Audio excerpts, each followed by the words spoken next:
When we want to know if a company is truly successful, what do? We usually look for one single number, right? Some metric that tells us how good it is at turning a dollar into, well, more dollars.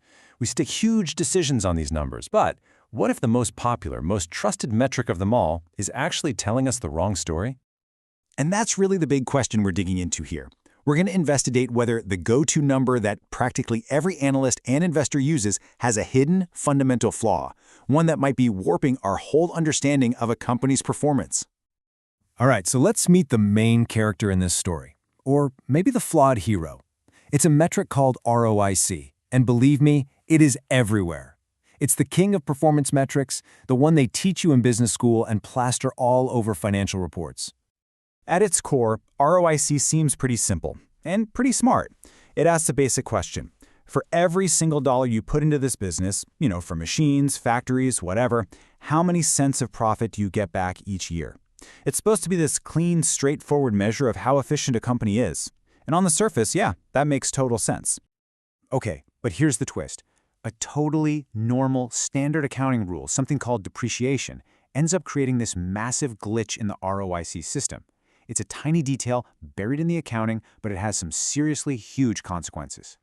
So let's see how this actually works. Imagine a company buys a brand new machine for $100. Now, accounting rules say the machine gets older, it wears down, so it loses value on the books over time. Just look at that net invested capital line. It starts at $100, but year after year, the official value of that investment keeps shrinking, all the way down to just $20 by the fifth year. And here's where things get kind of wild. The actual profit the company is making might be totally flat, but the bottom number in the equation, that invested capital, is getting smaller every year. So what happens? Your return percentage looks like it's exploding. You can see it right there. The cash return on net invested capital goes from 35% to a mind-boggling 115%. The business hasn't actually changed at all. It's just an accounting illusion. So, if the official accounting profits are creating this funhouse mirror effect, what's the alternative? Well, the answer is to stop looking at the accounting entries and just follow the money, the actual cash. So let's bring in a challenger. Meet CFROI. The CF, as you probably guessed, stands for cash flow. This metric just completely ignores accounting quirks like depreciation. It only cares about one thing: the cold, hard cash a business is generating versus the cold, hard cash that was put into it. It's all about reflecting the economic reality, not just the accounting rules. Okay, so now we have our two contenders. In one corner, we have ROIC, the popular champ based on accounting profit. And in the other, we have CFROI, the challenger based on real cash flow. Let's put them head to head and see who tells the more honest story. So just to be clear, before we jump into the numbers, ROIC is the accounting story. It can get twisted by things like depreciation. CFROI is the cash reality. It's designed to show what's really going on with the money. Let's go back to that first example we saw. Look at the ROIC line here. It's a perfectly flat 15% every single year. If you were an investor, you'd look at that and think, wow, what a steady, predictable business. But we already know the truth, right? The cash returns underneath are bouncing all over the place. That steady ROIC, it's a total mirage. Now, let's flip the script. In this scenario, everything is set up so the actual cash flow is stable and consistent. And look what happens. CFROI nails it. It stays constant at 13.8%, perfectly reflecting that stability. But ROIC?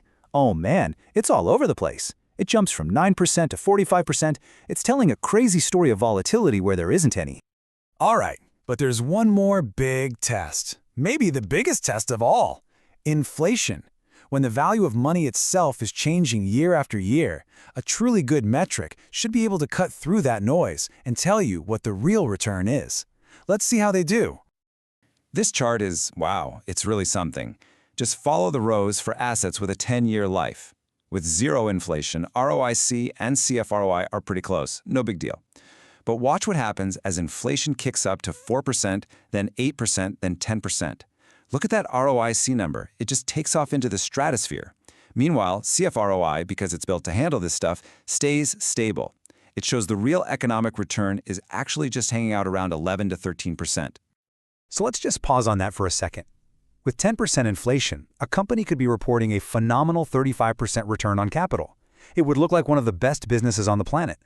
But in reality, once you strip out the inflation and look at the actual cash, its true return is just 11%. That's not just a small discrepancy. That's the difference between a pretty good investment and a spectacular one that isn't even real. So you might be thinking, okay, that's some interesting theory, but does this distortion actually show up in the real world? Well, let's take a look at the data for some of the biggest companies out there. And yep, there it is. This chart shows the 10-year average for major sectors in the market. That dark blue bar is the reported ROIC everyone sees. The light blue bar is the cash-based CF ROI. And what's the pattern? In every single sector, from healthcare to tech to boring old utilities, the reported ROIC is significantly higher. This is not a fluke. It's a systemic gap between the accounting story and the cash reality. So here's the bottom line. ROIC is popular, it's everywhere, but it can be a really flawed narrator, easily distorted by basic accounting rules and especially by inflation. CFROI, by just focusing on cash, gives you a much more stable, realistic picture, which leaves us with a pretty important question. The next time you look at a business and try to figure out how it's doing, you have to ask yourself, am I looking at the accounting story or the cash reality?